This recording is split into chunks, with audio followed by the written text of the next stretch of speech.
Welcome to Learn Medicine online channel. Today we'll learn about an important protein called CFTR protein and what happens in its disease condition, which is cystic fibrosis. What exactly happens? So the CFTR stands for cystic fibrosis transmembrane conductance regulator protein.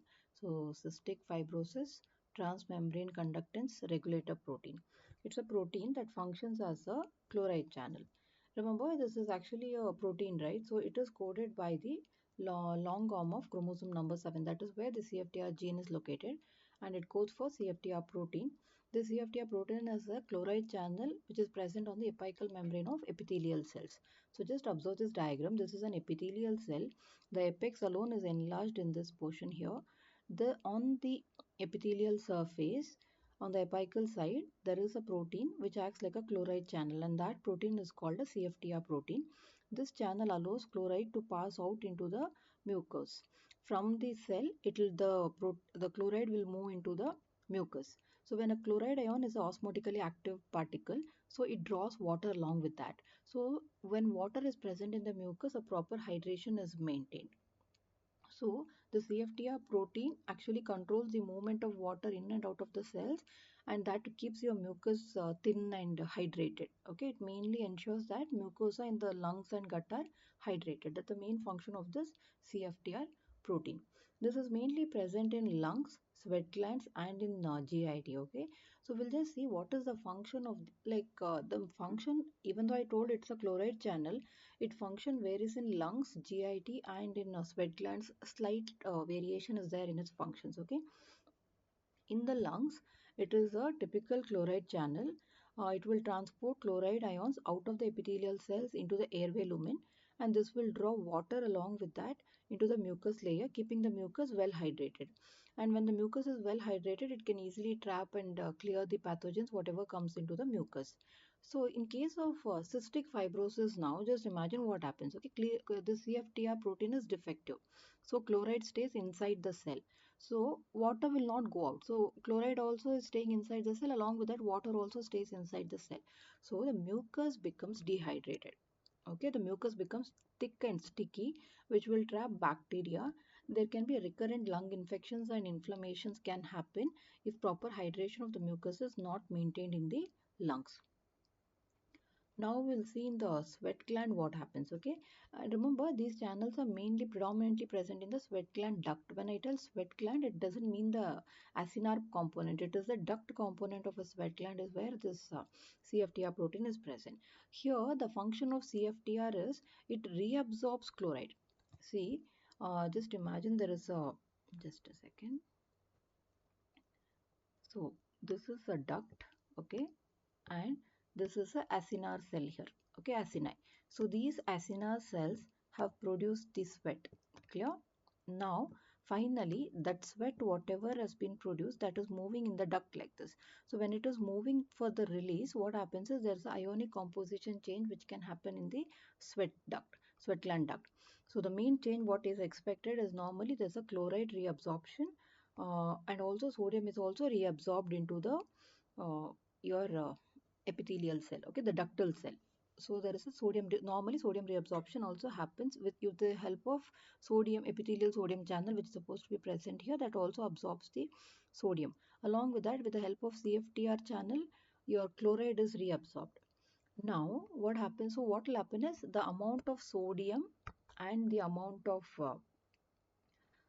the chloride which is present in the final sweat will be reduced if the CFTR is normally present. So now in cystic fibrosis, what happens is the CFTR is defective.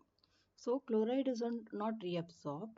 Since the chloride is a negative ion, because of to maintain electrical neutrality, sodium also remains in the duct. So instead of sodium and chloride entering into the ductal epithelial cells, whatever is produced by the acinar cells, all of that will be transported back into all of them will go into the sweat. So if you see the level of sodium and the level of chloride in the sweat, no, it will be very high, and that is one of the tests which they use to diagnose cystic fibrosis. Okay, so just to repeat again, remember normally these acinar cells produce this final sweat, and that actually when it is passing through the sweat gland duct to be released, there are some ionic changes which happen in the duct. Okay, these are the ductal epithelial cells. That these ductal epithelial cells is what has this CFTR channel. So CFTR channel will allow chloride to get reabsorbed. Along with that, there is a sodium channel also present in this, that is called epithelial sodium channel, and this will allow the sodium ions to also to enter into the cell. So you would have understood now there is reabsorption of chloride and sodium normally when the sweat is moving in the sweat gland. But if this CFTR the channel is defective, what happens is chloride is not reabsorbed. Along with that, sodium also will not be reabsorbed. So all of them will be going in the sweat, and when the sweat is collected, remember, it will have lot of sodium and chloride composition. The test name is sweat chloride test, just to detect the level of chloride in the sweat gland. In cystic fibrosis patients, remember, it is abnormally very high. Okay, and it is very salty also, the sweat what is there in cystic fibrosis patients.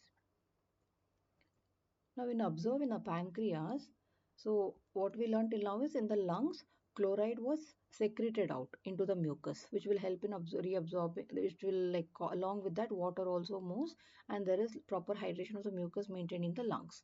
In sweat gland, what we saw was chloride will help in reabsorption of sodium and chloride together, right? So there is a chloride reabsorption which happens in the epithelial cells.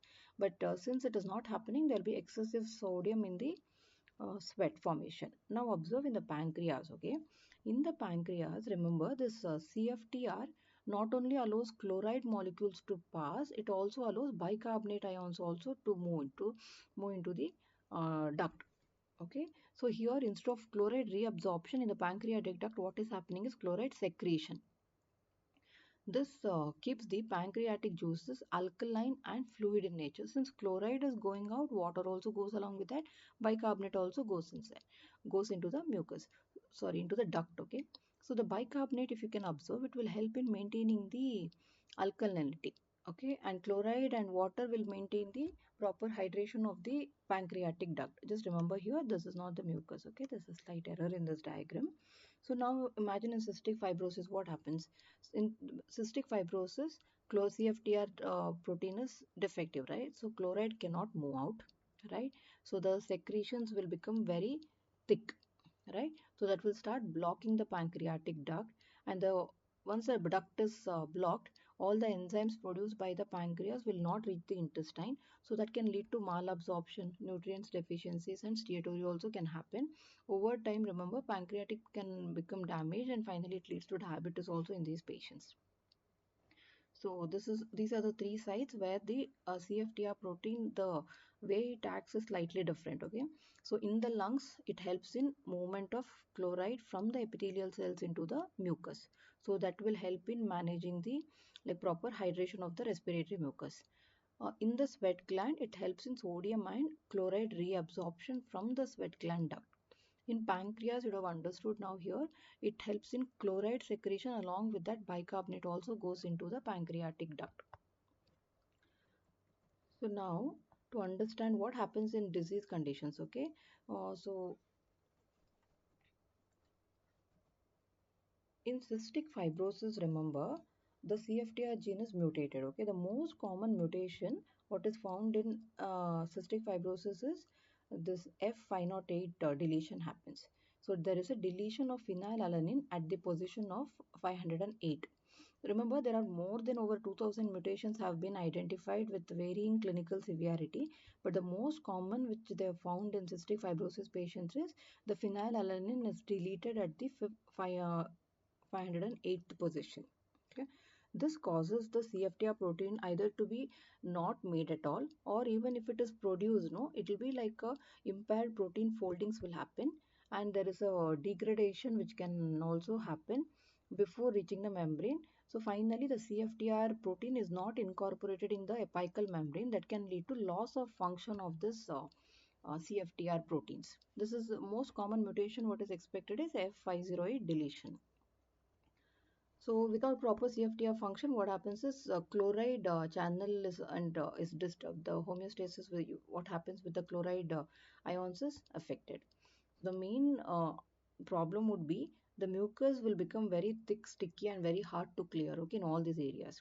If you observe in the respiratory system, what has happened is the mucus becomes very thick, it will block the airways, that will lead to chronic infections, inflammation, and damage to the lung, okay. That is the main problem in lung. In the digestive tract, if you see, uh, prevents the digestive enzymes from reaching the intestine because the pancreatic duct is blocked. At the same time, if you see in the intestine, it is a dehydrated intestinal mucus leads to sluggish movement of contents, and also it causes meconium ileus in newborns. That is an early indicator of cystic fibrosis, okay, in babies. And there's a thick bile which can also obstruct the bile duct, so that it can finally lead to biliary cirrhosis, and in final stages, it can also cause liver failure. In sweat gland, if you see, what I was telling is it will cause both reabsorption of salt, right? So in cystic fibrosis patient, the sweat is unusually salt. This is why sweat test or the sweat chloride test is used to diagnose cystic fibrosis. So just to summarize, in cystic fibrosis, a mutation in the CFTR gene causes the protein to malfunction. This will disrupt the salt and water balance in the mucus producing tissues, leading to a very thick mucus that will lead to the blockages in the duct, and it will also lead to trapping of lot of bacteria and all in this very thick mucus that can cause repeated infections, and that repeated infections will finally lead to long-term damage. So how this CFTR protein works, if you understand clearly, it will help you, and you can understand what are the symptoms, and what is the potential treatment you can give in these places or whichever site is affected most commonly. Okay, thank you.